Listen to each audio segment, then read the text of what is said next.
Hello again, everyone. It's Jerry, Old Guy Review.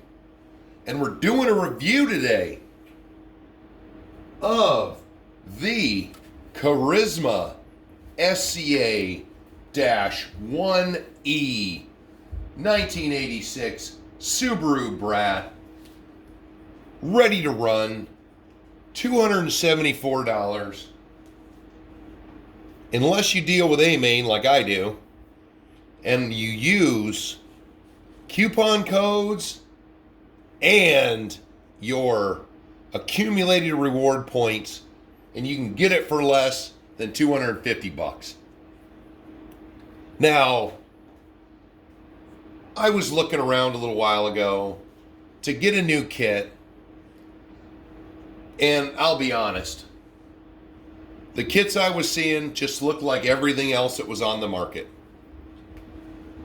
Now, for nostalgia reasons, when I saw this truck, I got warm and fuzzy inside, was a little kid again, thinking about how much I loved these trucks when they were truck car, when they were running around. My cousin had one. It was the coolest thing in the world.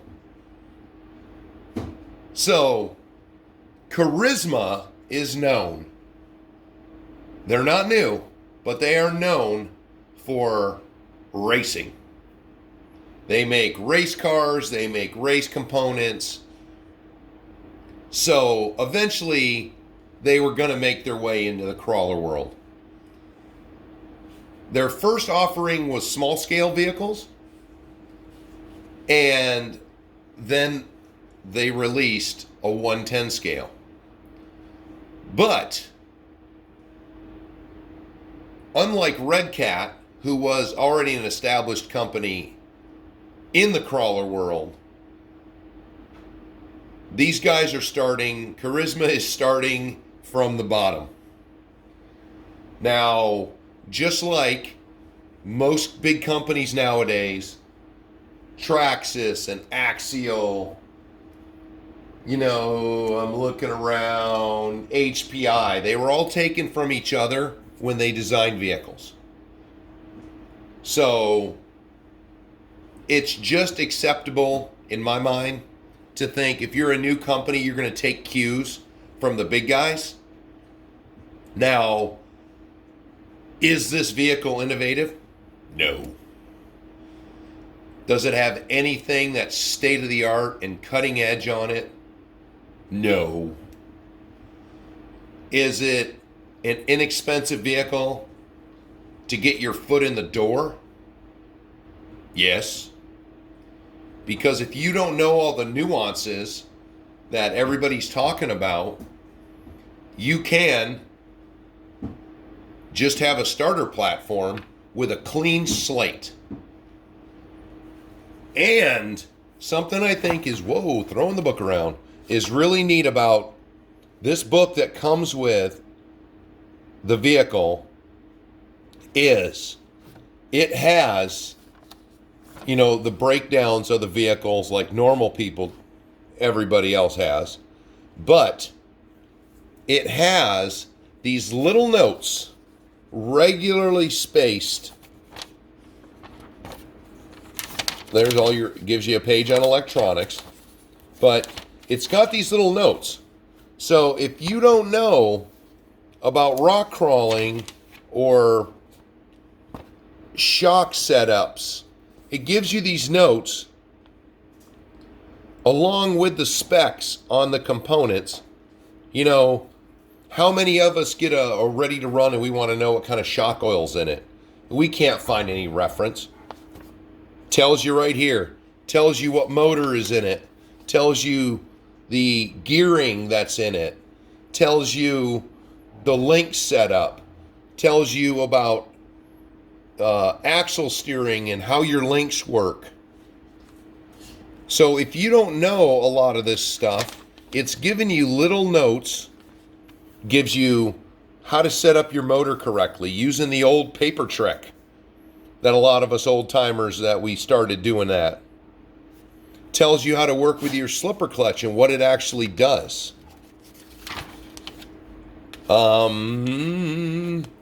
Tells you about if you want to put a winch on it, the best way to do it and how to power it. Tells you what rock sliders are and what they're made for. Tells you if you swap out different servos, what to do. Tells you about weight bias and working to make your tires perform better. It's just a lot of nice little tidbits in there, along with a nice all aluminum parts price list, different motors, right here. This is the part about if you're using the bumpers, how to trim everything down or trim the body down. Just a lot of nice information that you get in this book that a lot of companies just don't do. Now, I will tell you, everyone can go buck wild complaining about electronics, because this is, except for having a handle on it, no foam on the grip, just a bare bones 2-channel, looks like something you would get with one of those micro crawler vehicles, just very generic. But you have the ability with this controller to adjust the speed control, which is all in the manual, which it's kind of a pain, but once you put it in the setup mode, you do everything with the trigger, which I'm going to have to get in there and experiment, because this thing has a 150% drag brake on it. Wow, this thing wants to do donuts. So, rattling on about that, when I looked at all the kits and everything going on, I was just like, I've been spending so much time overhauling the vehicles I currently had. I was just more pleased with what I had than anything new on the market. But this, inexpensive, it has a few doodads on it that are unique that you don't see in some of the other vehicles on the market, but it does have weird things too. Not saying that's necessarily bad, it's just weird to me. So we'll pull off the body first. Carisma has 4 licenses. They have Ford, Land Rover, Subaru, Suzuki. So, it's pretty generic for a Lexan body. The stickers are a little weird because I think they're really thick. But, you get recessed area here, so that's where you cut it out.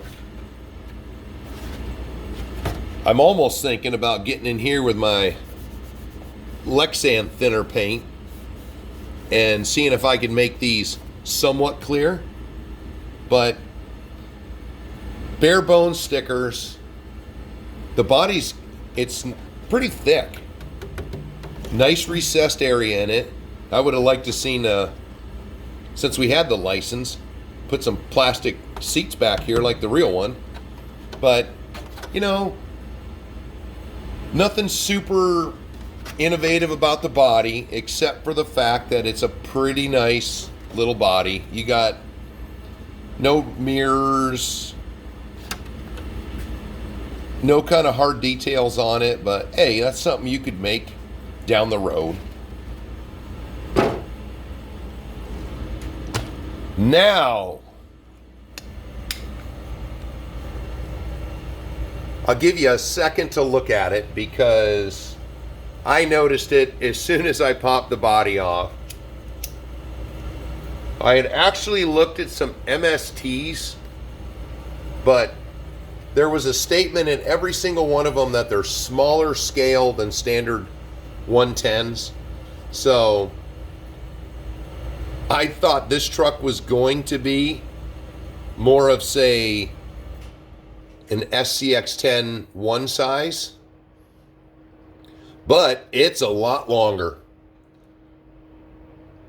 It's the 313 wheelbase, so it's a long truck. Pardon me. But if you can see from above, we've got elements of SCX-102, motor on axle, or servo on chassis. The transmission faces backwards compared to most every other company. They say that that will reduce torque twist. And I have heard from, the YouTube masters that that's not possible. There's no such thing. But hey, there's a little bit of different than everyone else. If that works, that's great. They're not charging you $500 to $800 for this truck. So if they're saying that this does something better than the other ones, I'll test it out. You've got their generic speed control. There's no pins on it for changing the battery setup. You have to do all of that with the radio. Now, if you look at the body mounts, they look very familiar. This looks very familiar from certain kits, just scaled down. Now, what I saw off of this that reminds me of a small scale history is generally you can only scale certain things down so small. So generally the axles look pretty big. These axles are ginormous. The shocks are really big.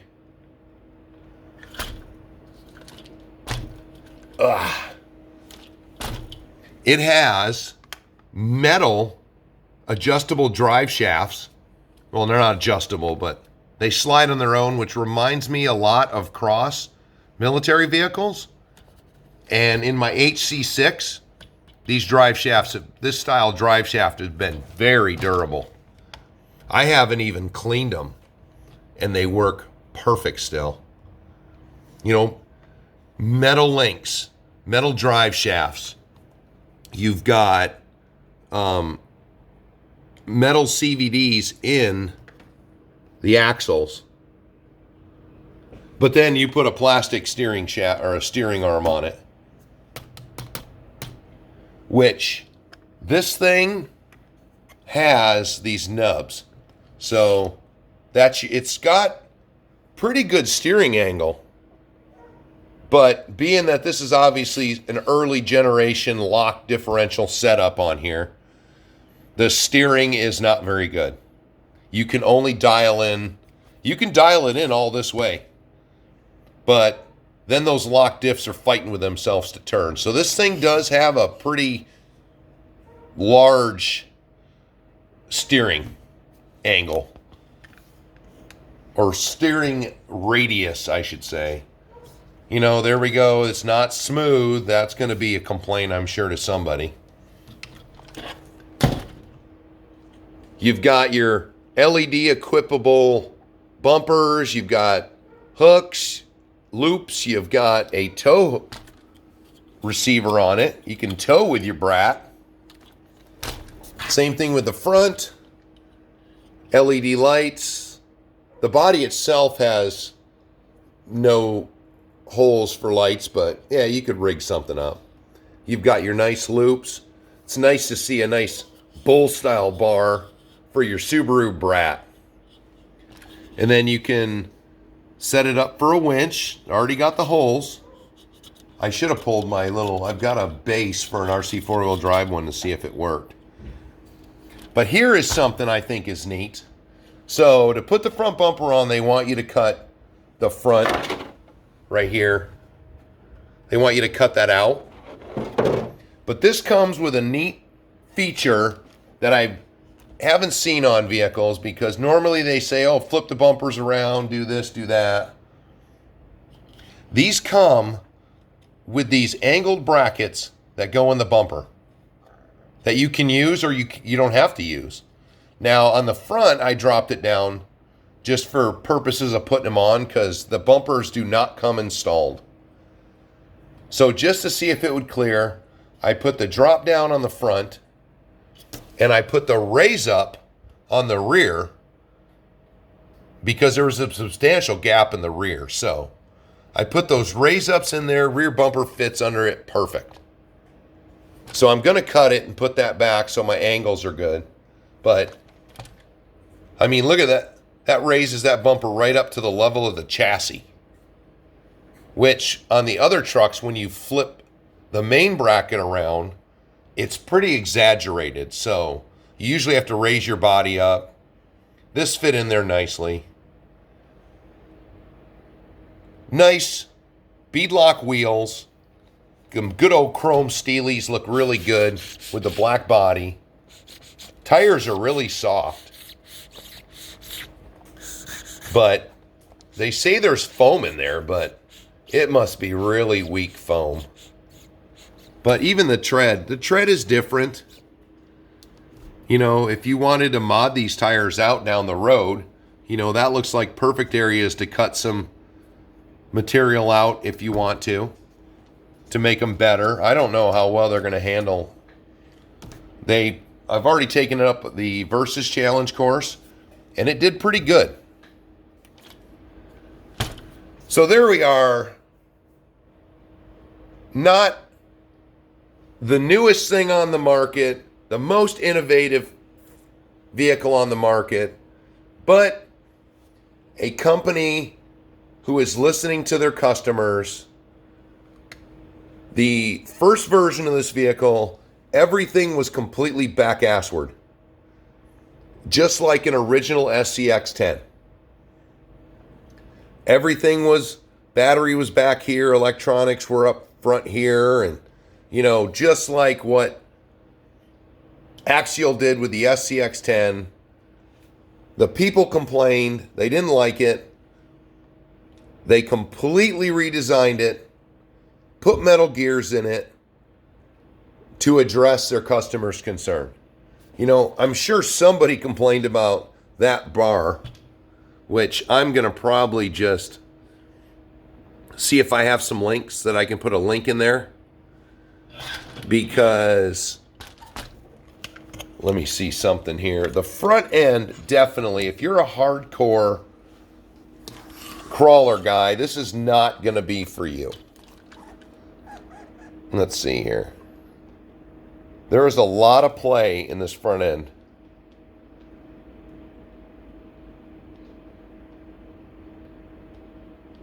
So that's just something to tinker on. Oh, and the shocks, I forgot. They've got that clear rubber boot at the bottom. So you still have some rebound if you're all the way maxed out on the rocks. Nice little thought. So, not going to be winning any competitions with this truck. But it's different looking. It has different components on it where, you know, who knows if you can use components off of the original SCX-10s on this. Hey, I'm sure there's tons of those sitting in hobby shops just needing to be sold. So with that, I'm going to have to say, I can't wait to detail the body up. There's going to have to go through these weird electronics to see what I can turn on and turn off. But I'm sure it's just like every electronic. Once I figure it out, it's going to work like it was supposed to. But there are one more weird thing. So it tells you can use nickel metal and lipo. You can set them both up with the speed control, either one you're using. But it says on this warning label, if you're using a lipo, change the motor. Can't find any reference in the book to that, but we'll see. Maybe we can smoke something. But there it is, just a quick go around. Wait a minute. Whoa. Okay, I thought I'd put it up next to an original SCX-10, Don't mind my massive rat's nest of lights and wires with my limited space to run things on the original one. But it actually has a bigger wheelbase than the original SCX-10. So it's a big truck. At a 313 wheelbase, it's a big fella. Even though, once you put that Subaru body on it, it doesn't look that big. So, this was something I should have did at the beginning before I got it, because I thought it was going to be a little bit smaller. But even the pumpkin's bigger on this diff than on the original Axial SCX-10. So let's throw a battery in it, throw it up on the Versus Challenge course, and see how she crawls. All right. The audience is standing by. Oh, sleeping.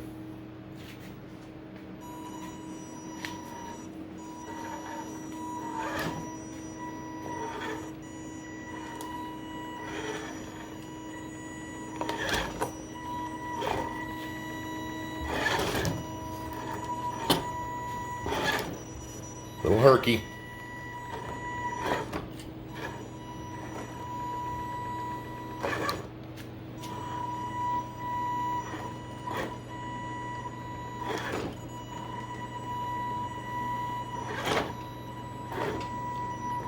When have you ever seen a Subaru Brat flexing it out? Oh shoot, got ahead of me. To the wall. So not too bad. Inexpensive little truck. Something that's different, in my opinion. Because it's a car, not a truck. It's not a Wrangler. It's not all these same vehicles that are out on the market right now. Is it for the diehard rock crawler? No. Is it for somebody who likes a little nostalgia and just wants something different? Yes. Is it for, say, your youngin' is getting to be that age and you don't want to get him something tiny that he can't necessarily work on? He's not ready for a kit yet, but something that you can upgrade together, figure it out as you go along, let him use the book, use the gear himself, and learn about this great hobby of RC. Yes, definitely. I, myself, am going to detail this up, and I'm going to make it rally-ish with some goofy lights on it and whatnots to make it, more fun in the dark. I'm just going to tinker with a few things on it that I notice. Hell, while I'm thinking about that, there's a chance, if I don't like these axles or whatnots, that I can try something different with them. Maybe I can stick another company's on there. But I feel that any company who's willing to change up their design, which they thought was great, but then the customer said, this isn't so great. So my opinion still is, if a company's willing to do that, I think it's worth a shot for us to buy their products, because if they're willing to do that when they're making a cheap product, then the more input that they take from the customer builds a vehicle that the customers actually want. And you'll sell more vehicles, in my opinion. I mean, that seemed to work for Red Cat. So maybe Carisma can do the same thing. So there it is. Just my opinion and a review on the SCA-1E 2.1 Subaru Brat. Now, if you'll excuse me, I have some detailing to do. Thanks, everyone. Like and subscribe if you haven't already. Tell your friends. And like I always tell you, tell your grandma, because she'll tell everyone.